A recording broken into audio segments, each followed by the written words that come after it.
Good afternoon. We begin 13 News at 4 with breaking news in Franklin. That's where police shooting took place just hours ago. Our Matthew Foltz is live at the scene near I-65 and State Road 44. Matthew, can you share what you've learned? Yeah, guys, so it's still a very active scene right now. Multiple agencies investigating along with IMPD, state police. As you can take a look behind me, you can still see several SWAT cars right here. The focus of this investigation this afternoon is that burgundy tractor trailer that you see right here on your screen. Now, police telling us that this all happened around 1:30, shortly before 2 o'clock. They say that officers were called here to this area for an investigation. We still don't know exactly what they're investigating, but we do know that an officer-involved shooting happened involving Metro Police. No officers were injured, but we do know that one person was shot and transported to the hospital. And as I am talking right now, we do see Sergeant Perrine with State Police coming back up, along with IMPD Chief Chris Bailey, and we expect him to give another update for us right now. So let's listen in, everyone. Hey, good afternoon. Sergeant Perrine, Indiana State Police, along with Chief Chris Bailey from IMPD. Earlier this afternoon, about 1:30, officers from the Indianapolis Metropolitan Police Department were following up on an investigation of a wanted person. I'm going to give you a list of the charges that were on the warrant for the person who was wanted, who they were looking for, and then I'll give some more information about the actual incident that occurred. I want you guys to keep in mind, please, that this information we're sharing is preliminary. You can see behind me a very active investigation happening as we're standing here right now. And so a lot of the questions you have are the same questions we have. That's the purpose of an investigation, is to answer those questions. But the person who they were looking for, who they found here in Johnson County, was wanted on warrant for domestic battery committed in the presence of a child, which is a level 6 felony, strangulation, criminal confinement while armed with a deadly weapon, criminal confinement with bodily injury, intimidation with a weapon, interference with reporting of a crime, and pointing a firearm at another person. This person was also a person of interest in a recent homicide that occurred in Indianapolis. So the Indianapolis Metropolitan Police Department were tracking this person. They found him here. They deployed their SWAT team.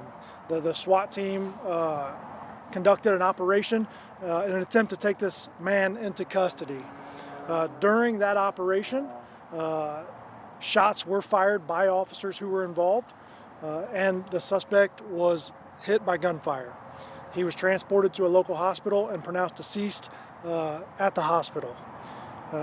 Again, a lot of information still yet to come from this. No officers were injured.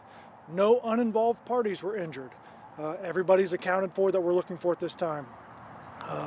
We were on scene here with IMPD during the incident was the Franklin Police Department as well as the Johnson County Sheriff's Office. And all of those agencies, including the Indiana State Police, are working together right now to conduct this investigation. However, the ISP is leading this investigation. Thank you, John. First, I want to say that there was a life lost today, and that's not lost on me or anyone else. It's a tragedy, and no one ever wants to see these type of things come to that. And so my thoughts are with those impacted by that loss. I'm also grateful that our officers are going home to their families tonight. And yet, this is yet another example of our officers putting themselves between us and bad things and bad people in order to keep our community safe, doing exactly what we ask them to do every single day, which is to go after those small number of people and places and behaviors that are contributing to violent crime in our community. It's unfortunate that it had to end this way, and I will now and continue to preach compliance with officers. If we do what you're asked to do, hopefully these things don't end in violence the way and death the way we saw today. It just doesn't have to be that way. And so I'm thankful for the assistance we had from the Franklin Police Department, the Johnson County Sheriff's Office, and like John said, this criminal investigation of this shooting will be conducted by the Indiana State Police. IMPD is working alongside of the Indiana State Police for the administrative investigation. We'll follow all of the IMPD processes that we've laid out many times in the past. Finally, once the criminal investigation is complete, it will be reviewed by our use of force review board, and then the findings will be given to me. So there's still a lot we don't know. There's a lot of video to go through, a lot of body-worn cameras which were deployed and operating in this particular situation. I'll tell you there also were less lethal tools used in this particular operation as well. And as the investigation moves along, we're hopeful to share more information with you about all the facts and circumstances surrounding this event. So thank you. We'll take any questions. Have you guys located a firearm? Yes, a firearm was recovered here at the scene by investigators. It's obviously still here. So yeah, we have recovered a firearm that we believe was in the semi. And what homicide was this a person of interest in? That's still a part of the investigation, so I'm not going to reveal that particular incident at this moment. The detectives are still working through all the facts and circumstances of that case, still putting a lot of those pieces together, and there's still a lot of work to do in that case. And did you guys have a warrant in that case, or just the domestic battery case? The warrant in this case was just related to a different incident for domestic violence and other This person crimes. was a truck driver, is that correct? I'm not exactly. He was in a truck. I'm assuming.